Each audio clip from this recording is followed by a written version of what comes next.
Hello, hi, and welcome. If you're new here, my name is Sarah, and this is Wicked Reading. Thank you so much for helping me hit 4,000 subscribers. I'm actually technically now closer to 5,000 than 4,000, which is absolutely crazy to me. So I truly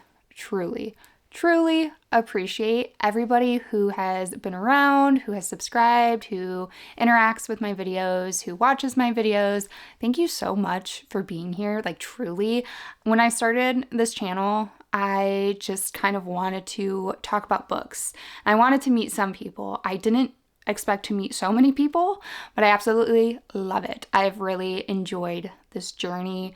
It's just such a fun outlet, and to be able to talk books to people is just so rewarding. Even if we don't like the same book, to be able to just talk about books, I love it because nobody in my life reads the way I read. So thank you guys all so much for being here. You all really motivate me to keep going, to keep growing, to keep bettering myself, bettering my content, and just to thank you so much. Thank you so much for allowing me to have this outlet and for being so supportive. And yeah, anyways, so to celebrate, I wanted to do a Q&A so you guys can maybe get to know me a little bit better. Hopefully I can get to know you guys a little bit better. If you want to share what your answers would be for some of these questions down below, I would love to know. I did get a mix of bookish and YouTube questions, and then just kind of like life and miscellaneous questions. So I did split them between the two. Since there have been a few more people that have since joined my channel and subscribed, if you guys have any additional questions, ask them in the comments down below, and maybe I'll save them for another video. It won't be just like a normal sit-down Q&A. I might try to make something fun out of it. Maybe I can get my husband involved, but he really doesn't like being on camera, so probably not, but maybe I can think of something more fun and a different way to approach a Q&A while still Q&Aing, you know? So first I'm going to go through the bookish and YouTube related questions, and then we'll get into kind of the life and miscellaneous ones. And also, thank you so much if you submitted these questions. I don't have anybody's names attached to these questions. Also, real quick, I have not preemptively answered these questions, so I'm going through them with you live. I just transferred the questions to a Google Doc for me to read from, but I have not actually sat to think about the answers, so I'm doing that with you guys here now. So anyways, first question, favorite videos you've made? One that comes right to the top of my head is the Zodiac Chooses What I Read video. That was a very different video for me, and I had to do a lot of new techniques editing wise, and I was really proud of myself for being able to figure out how to do those techniques. And yes, it's a very long video, and it's definitely not my most viewed video, I think, because of that, but that was one of the videos that I did the most kind of prep work for, and it took me the longest, and I was just really proud of what I was able to do for that video, especially when it came to like the editing and all of that. So I'm really proud of that one. Another video I'm really proud of that also did not perform very well was my literary horror video. This I did 6 months ago, and my intention was to do a lot more very specific rec-based videos, which I do still plan to do. It's just hard because you have to read enough of said sub-genre to be able to recommend, and you have to read enough good ones to be able to have like a full list of recommendations. So I'm really proud of that one because it was a little bit different for me at that time, and I love categorizing things, putting things in lists. It's just, I love it. It's so satisfying to me. So I was proud of that one just because I went out of my comfort zone, and it's kind of also intimidating to do a rec specific video because sometimes the second you recommend a book that somebody didn't like, you're written off, which, okay, but yeah, so it's a little bit intimidating to make videos like that. So I'm proud of myself for putting myself out there in that way, and I definitely want to continue to do that. I'm currently ongoing putting lists together. I do have a video planned soon. I don't know when it'll come out because my filming schedule with like Escape the Readathon, it's all very chaotic at the moment, but it's definitely one that will be coming out soon-ish, like the next couple months. I want to put that together. The list is set, so I'm ready to film it. I just have to make up the time and figure out when it can be posted. So look out for that. Next question was, if you weren't doing YouTube, what would you be doing instead? And honestly, I would just be reading casually and not really talking about it, and that's kind of it. I work full time, which I will talk about later in a different question. So I pretty much use all of my free time for YouTube and for reading. So if I didn't do YouTube, I would just have more free time that I would probably spend either reading or, spending time with my husband and like doing stuff around the house. So it would just stay as free time because I already don't have that much of it. So yeah, I would be enjoying the free time. Next question was, what has surprised you the most about your time on Booktube? Good question. I think one thing that has surprised me was the fact that I was able to gain any type of viewership. I went in with the goal in starting this channel of wanting my channel to grow, but to grow with me and not faster than me. I knew when I started my channel, it was not great. I was doing the best I could at that time, but I had a lot to learn and a lot to get comfortable with. So I wanted to have people in my community. That was kind of the point of me doing this, was to be able to have people to talk to. So I wanted kind of a slow build, and I'm surprised that I was, one, able to grow it all, but two, it grew slightly faster than I expected. So I was just really surprised by that and really appreciate it, of course. And just the community in general, there's so many wonderful people in the Booktube community.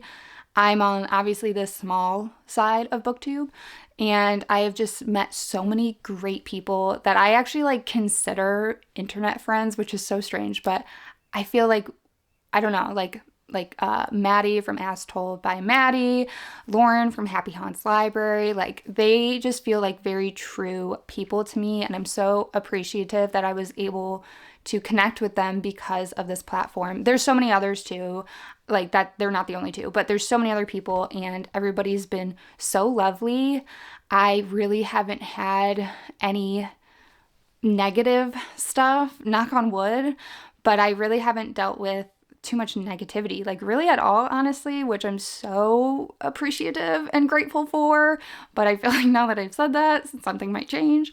But yeah, it's been just such a positive experience, and I'm really happy. And that surprises me because there's a lot of negativity everywhere. So to have it be so positive is sadly surprising, but yeah. Next, what's your favorite horror book of all time? That is probably one of the hardest questions. Oh my goodness. Well, let me think. 2022, my favorite book was Bunny. 2023, my favorite book was Jawbone. But those are both kind of literary horror. Out of the two, this is a hard question. I don't think I could ever pick one. I'm sorry, that's such a cop-out. I don't think I could ever pick one. I'll at least give you my most recent, okay? How about that? So I give you kind of an answer, but that's a hard one. So my most recent favorite horror book, and again, it's actually a literary horror, but it is Tear by Erica McKean. So very recently read that in my last reading vlog in my April wrap-up. So that's my most recent favorite, okay? I'll give you that. Next question is, if you could describe your dream book, a book that if described to you, you would think, wow, this book was made for me, what would it be? I think based on all of my favorite books so far, like Bunny, Jawbone, Tear, Chlorine is up there too. I recently read Chlorine, loved that. It would be a book that has a very literary style of writing where it's very lyrical at moments and has very deep but yet subtle themes that aren't written out on page. So I enjoy pretty writing with good themes, with an element of horror in there, with an element of the strange and bizarre. So all of my favorite books have been very literary horror, weird girl lit, mash up together. So weird, strange, makes you think, makes you wonder, good body horror, all of that. I love. And especially if it ties in female experience. All of my other books too, it had to deal with like kind of female friendships, female sexuality, coming of age. It dealt with all of that. So very, female, woman centric focused conflicts and issues and themes. What can I say? Love them. This next question was just really funny to me. It says, if you could fist fight any author, dead or alive, and win, who would it be? So I'm not a very violent person. I'm not a violent person at all, actually. So I don't think I would actually do this, even if I knew I was going to win. I don't think I would actually do it. I just thought it was a funny question. I mean, I don't know that I have like a solid answer for that. So many bad people have written books. Like, what do we consider an author? Because like, there's a lot of people, like dictators and very gross people that have like memoirs and how-to books and whatever. So there's a lot of bad people. And like J.K. Rowling, obviously she's like a TERF. So unfortunately, there's too many to just pick one. The next question is, how has your reading taste evolved over time? So I actually didn't start reading horror for a little while. I was very much like a lit fic reader.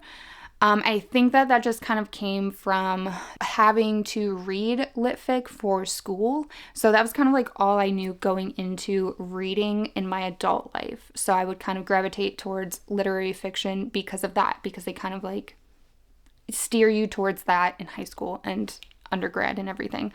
I was very into horror movies, and it actually wasn't until Sarah from Possessed by Horror posted a video about her reading horror that I started reading horror. I was reading at that point, but again, it was a lot more kind of lit fic, kind of random stuff. I remember when I was younger, I would go to the library and I would start at A, and I would go through the shelves until I saw a book I liked, and then I would get that, read it, write it down, and then when I'd go back, I would start at the shelf where that book would have been, and I would just go through the alphabet and kind of pick up books randomly and read the back, and if I was intrigued enough, I would check it out and read it. So literally, I would just randomly pick up books. So then once I started reading again in my adult life, I kind of started with Booktube and was just watching people's videos and watching people's wrap-ups and would kind of randomly choose books through that. So then I stumbled on Sarah's video because I was already watching her stuff for the horror movie content that she makes, which she mostly makes, but she did end up making a horror book video.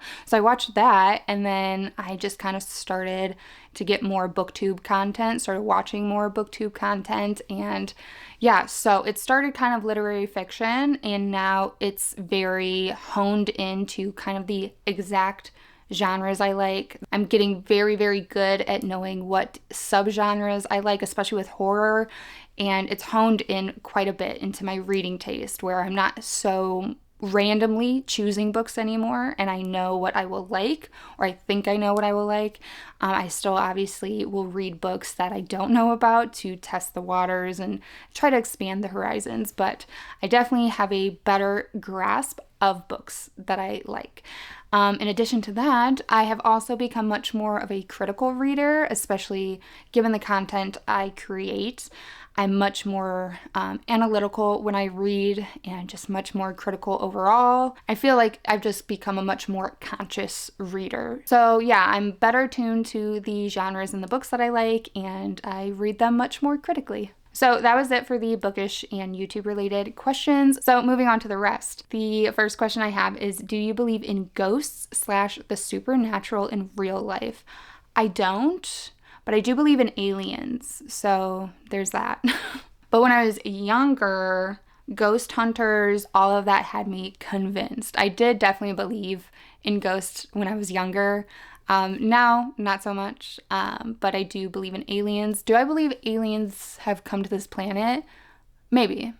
I don't know. I'm still pending on that answer, but Aliens, yes. Ghosts, no. Do you think you would survive in a zombie apocalypse, and for how long? I've had this conversation with my husband. I don't think I would. I don't think I would last very long. I think I'd be one of the very first ones that got attacked. I might survive slightly longer just by pure luck. It would not be by will. It would not be by physical ability. That's the thing, like I cannot run for crap. So if these are fast zombies we're talking about, not even a little bit, not even a little bit. Now, if my husband was around, he would definitely survive and he would thrive, honestly, in an apocalypse. So if he is around me at the same time, I might end up surviving because of him. It would not be anything to do with me. He would be the one to make sure that I survive. He's the one that will make sure I've eaten enough in the day because my will to survive is not that high. So okay, the next one I have is pet tour, pet names, and favorite things about them. I'm gonna actually wait for that one because literally nobody's around me right now and I'm really upset about it. So I'm gonna wait until a cat comes by me. Okay, and then someone asked favorite horror movie. And then kind of in the same vein, somebody else asked favorite movie / TV show. So I'm looking at my DVDs and like my Blu-rays. Again, I don't know that I could say just one because I can't. But some of my favorite horror movies, I really, really love House of a Thousand Corpses by Rob Zombie. I just love the grittiness of it. It was one of my early like introductions to horror, so it's also a little bit nostalgic for me. So I do love that one. Rob Zombie in general, I'm a person that likes Rob Zombie and his stuff, even though if it's not all great. I feel like you either like or hate Rob Zombie, and I'm definitely on the side of loving his stuff. So Chucky, Child's Play, the original Child's Play, again, super nostalgic for me. That was one of my earlier horror movies. I still love it. I will still watch it. It's like a very comfort horror movie for me. It was super effective for me. I had an American Girl doll that I would put in her box in the closet and then stack a bunch of stuff on top of it because after watching Chucky, I thought she was gonna come alive and kill me. So it worked on me. I really love Child's Play. And then Jennifer's Body, I absolutely love. When that came out when I was I might have been in middle school. I was either middle school, like late middle school, or early high school. Absolutely loved that movie. I made my best friend rewatch that with me so many times. Great movie, super, super fun, like pink horror. Iconic. I just found out that when that came out, people hated it, and I was so unaware of that. I rewatched that movie so many times. Love it. And then favorite, just like general movie, these are like hard for me because I feel like I really haven't been watching movies very much in my adult life. Same with TV shows. I feel like I haven't been watching so much. So I'm like looking at my DVDs and my Blu-rays because that's kind of the only thing I have for reference right now. But they're all movies that I kind of grew up watching too. And they're all movies that I rewatched a lot. Because when I was little, all I would do was rewatch movies. So like Harry Potter, I have rewatched that whole franchise Lord knows how many times. So like Harry Potter is kind of always a favorite for me. It's just super comforting at this point. Transformers, I was obsessed with that, especially like with Megan Fox. Really, really love Superbad. And that whole era of comedy was just so good. Like Superbad, This Is the End. That was like peak comedy when I was in high school. So good. So again, a lot of my favorites are pretty much wrapped up into my nostalgia. The movies that I watched the most when I was late in like high school. TV show, I mean, I have to say Parks and Rec or The Office. Again, those are just shows that I have watched so many times and they just never get old to me. I think they're so funny. But there's so many other movies and TV shows that I really enjoy, but they just don't come to the top of my mind because they aren't ones that I own and aren't ones that I've repeatedly rewatched. So I'm going to circle back to the pet toy question because I got one that came up to me. So this is Winnie. This is the baby of the house. She's very sweet.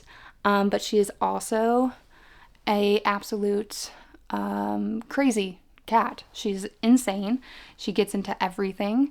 When we first got her, like my older cats had no interest, zero interest in human food.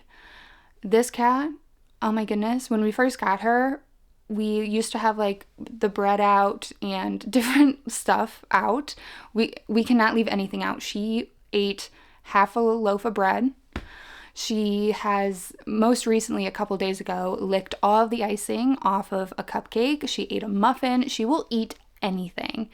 Anything. She eats the other cat's vomit. She's just absolutely incorrigible and crazy. The zoomies she gets are unreal. I had to get a cat tower that's like floor to ceiling, and she will climb up and climb down that thing all day long.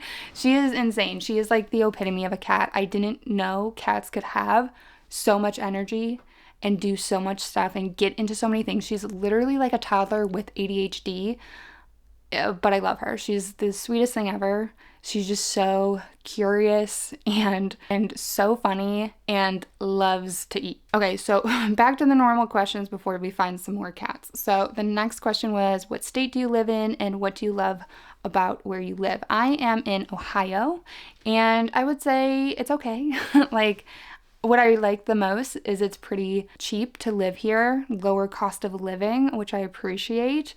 And I like that we get all 4 seasons, although I do have to remind myself of that every time we get to like winter. I have to be like, I like this. Remember you like this. I do like that we get all 4 seasons, but it can be a lot sometimes. And sometimes I want to go to a warmer state, but I do like the seasons. Next question is, what is your go-to comfort meal? So I am a very plain Jane type of eater. Like, I eat noodles with butter and cheese on it. Very simple. I'm not a huge cook, so I don't get very fancy with anything. If I could eat the same thing for every meal all the time, I would. I'm a habit type of person. But my comfort meal will also change because I get hyper fixated on certain meals, and I will just eat that forever until I get sick of it and want to vomit when I think about it, and then I switch meals. So currently right now, my favorite food that I'm hyper fixated on is poke bowls. I love them. They're so delicious, and I feel good when I eat them because they have like nutrients and stuff in them. Next question is, how is the house hunting going? So if I would have answered this question a week ago, I would have said horribly. The housing market is insane. I have not been having a good time at all, but very recently, me and my husband had an offer accepted on a house. We were so excited because we absolutely love this house, and we have the inspection for it tomorrow, so we're in very, very early days of it. But we are currently in contract with a house, but we are just crossing our fingers and hoping with everything that we have that everything goes smoothly, goes okay, everything goes through. So right now it's going great because we're in contract and it's very exciting, and I can't wait to be in a house. But that being said, the whole process has truly sucked. It's been so emotional, so exhausting, so draining. So if you're entering the house hunting era and you're looking for a house and you want to buy a house, I literally wish you the best of luck because it's not fun, unfortunately. I thought it'd be fun. It is not fun. It was very frustrating. And I think a lot of luck is unfortunately involved at the current climate as a buyer, not as a seller. As a seller, you're good, but as a buyer, I wish you luck. This next question I love because it's so funny. I was recently talking about this to my husband. The question is, which is better, Shrek 1 or 2? And that's just so funny that this question was asked because I literally went on like a tangent to my husband like a couple weeks ago because Shrek 2 is just such a phenomenal sequel. And I was saying, like, I can't think of any other sequel that was just as iconic and just as good, if not arguably better than the first one. I don't think that it's better than the first one. It's just hard. I think they're so close. But I think Shrek 1 will just always have that little bit of edge, but it is like that. It will just have the tiniest bit more edge. I repeatedly quote so much stuff from Shrek 1, so it just has a little bit of an edge, but Shrek 2, phenomenal, amazing sequel. So good still. So iconic. Okay, favorite musical artists. So I listen to a decent mix of music, but I will forever and always be obsessed with Doja Cat. She can do no wrong. I literally love just about every single song she's put out for the past whatever amount of albums. I do not stand for any Doja Cat slander. Let the woman live her life. She is a troll, and I love it. I love it for her. I think she's great. I think she's amazing. The weirder she gets, the better. And love her. Love her music. So good. I listen to it nonstop. I think I'm always in like the top 0.5% of her listeners on Spotify Wrapped. We'll see what it is this year, but love her. Also, love Post Malone. I'm just like obsessed with him even as a person. I want to be his friend. Like, I want to meet him. He seems so chill and so down to earth. I've been obsessed with him since like college. And I think he's entering a country era, which I don't like country. I don't mind, and I actually kind of enjoy like folksy bluegrass type of country. I do not like mainstream poppy country like at all. But if Post does country, give me a cowgirl hat, give me some cowboy boots. I'm a country gal. Then outside of those two like kind of pretty mainstream artists, I really like metalcore. So the Amity Affliction is one of my all-time favorite bands. They are one of the first bands that I listened to in my adult life for metalcore. I literally just randomly bought their CD from a like CD store. It was like CD Records Movies store when I was in my undergrad because I liked the cover. I literally bought a CD album because I liked the cover. They ended up being one of my favorite bands. I've seen them in concert. I want to see them again. They're so good. So they really introduced me back to metal in my adult life. I was listening to metal, like emo metal, in middle school. Sleeping with Sirens, Pierce the Veil, Asking Alexandria, Escape the Fate, old Falling in Reverse. I don't really like their new stuff, but older Falling in Reverse, like the first album, maybe the first couple albums of Mice and Men, like all of those, I still listen to the exact same songs. I still jam to that stuff all the time. But for like newer artists, newer bands that I've been introduced to in my adult life, Kubla Khan TX, really like them. Chelsea Grin, Knocked Loose, like there's a bunch that I listen to now that I really enjoy, but definitely kind of the oldies stand out. The Amity Affliction is just kind of like that transitional band for me, and then all the other ones. I'm going through my Spotify to see if there's any kind of like random. Oh, you know what? Very recently, I have been obsessed with Tate McRae. She has just a beautiful voice and her dancing is amazing. I've been really obsessed with her lately. I was super into Mac Miller. I still listen to his old stuff because unfortunately that's all we're going to have from now on. But really enjoyed Mac Miller. Saw him in concert live at House of Blues. Really cool, really great concert. So yeah, just kind of like all over the board. Next question is hobbies outside of reading. Truly minimal. Like I kind of said before, I don't have much free time outside of my full-time job. And I do commute an hour to work. So I drive 2 hours a day, 5 days a week, and then work 40 hours a week. And then, so I don't have much free time. So reading takes up a lot of it. Content making takes up a lot of it. But most recently, I would say my reading journal is probably the only hobby I've really picked up. I do want to try to start learning how to crochet, but I've wanted to learn how to do that for a few years now, and I've yet to make the the jump. I would also love to learn how to embroider. I want to do something that's a little bit more creative and artistic, but I'm having a really fun time with my reading journal. That's kind of like my only artistic outlet right now, and it's fun time. It's as low maintenance as you want it to be, so I really enjoyed that. Okay, and then someone kind of asked about my job and what do I do. So I am a pathologist assistant, which is a super niche, small career. It's very similar to a physician's assistant, but we are specialized in diseases, in pathology. So what I do is I actually get surgical specimens to my lab and I dissect those specimens. So if somebody gets their gallbladder removed, or if it's more serious, like somebody has lung cancer and they get their lung removed,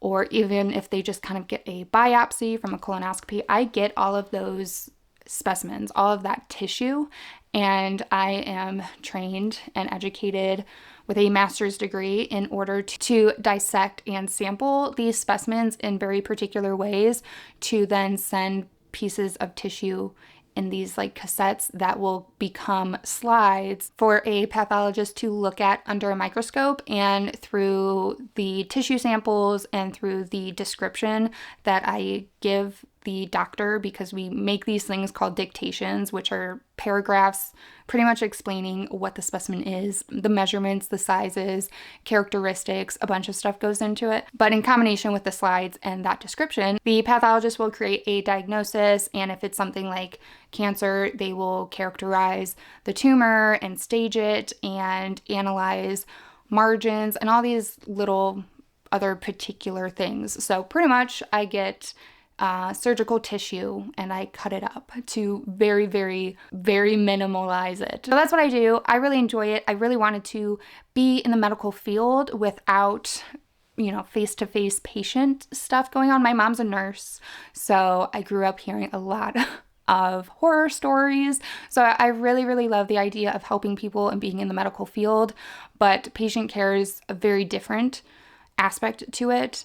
And I like kind of being behind the scenes and being the person that nobody knows exists and being in a lab and kind of doing my own thing and still helping somebody and being part of their medical path without them really knowing.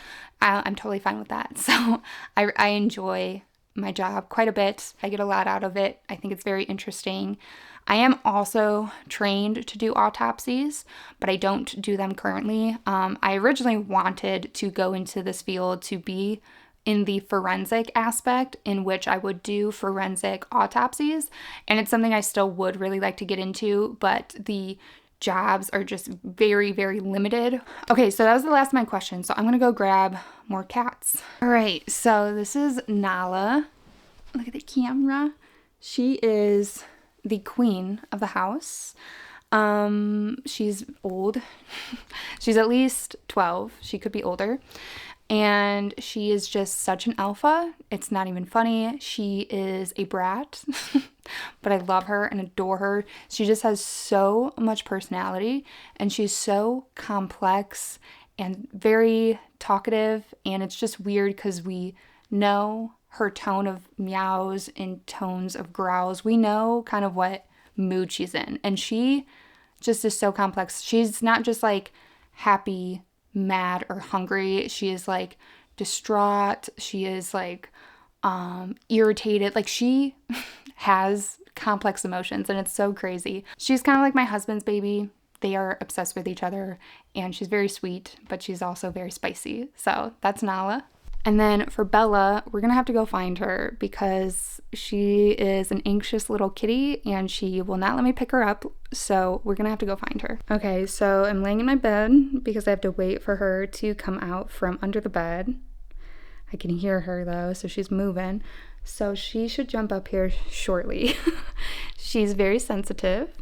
She is my Bella, also known as Bean, Bella Bean, Baby Bean, Bella Boo, mostly Bean though. We call her Bean a lot. Beanie Baby. She is my original baby. She is the first cat of the 3 that we've had. She's going on 13 years old. She's had some health issues recently. She has a slightly dilated left ventricle of her heart, a slightly hypertrophic interventricular septum. So some of the muscle in her heart is thickened. So she's on some medication for blood clotting because of the dilation of her ventricle. It's a concern of getting blood clots. So she fainted. She had a fainting episode a few months ago that was absolutely terrifying and traumatizing. But in that, we had to take her to the vet. We got her to a cardiologist, diagnosed the issue, and now she is on some heart medication. She's doing great. She's super sweet. Come on, baby. Come here. Here she comes. There she is. Oh, come on, you're okay. She's very, very sensitive, very sweet, but also very nervous all the time. But this is my bean. This is my Bella bean. Hi. She's the kitty that I have a tattoo of because, like I said, she's my baby. She went I got her before I met Angelo, and me and Angelo have been together going on 11 years. So I got her before I met Angelo, and she went away to college with me. She went to my graduate college with me. She has been around. She's been my travel buddy. Me and her grew up together pretty much. So she has definitely the biggest space in my heart. Yeah, she's my soul kitty. She's very goofy though too. She will not walk on blankets. She won't walk on anything that's squishy. She needs to have hard surfaces, and she's always been like that. I don't know what the deal is. I think she just has like a lot of anxiety because she also won't let me pick her up. So I feel like if she doesn't have hard stuff on her paws, she doesn't feel secure or like confident. I don't know, but she's a little goofy. She's very simple, and I love her so much. She's my absolute baby. I didn't tell you guys the other kitty's nicknames. Nala mostly goes by Cheekers because her fluffy cheeks. So she mostly goes by Cheekers. And Winnie is Monkey or Baboo. And Winnie Bear. I call her Winnie Bear a lot. Angelo calls her Baboo a lot. So the cats have their names, but they actually mostly go by their nicknames. So now Bella's laying on me, so I'm not going to go back to the room to do the outro, but that is going to be everything for today's video. If you made it to this point in the video, leave me a cat emoji down below so that I know. Again, thank you so much for being here, for supporting, for helping me hit 4,000. We are approaching 5,000, which is crazy. So yeah, if you have any other questions, leave them down below. If you have any suggestions for future content, for future Q&A, anything, any feedback, let me know. I'm here to grow. I'm here to learn. So yeah, that is everything for today's video. I will catch you guys in the next video. Bye!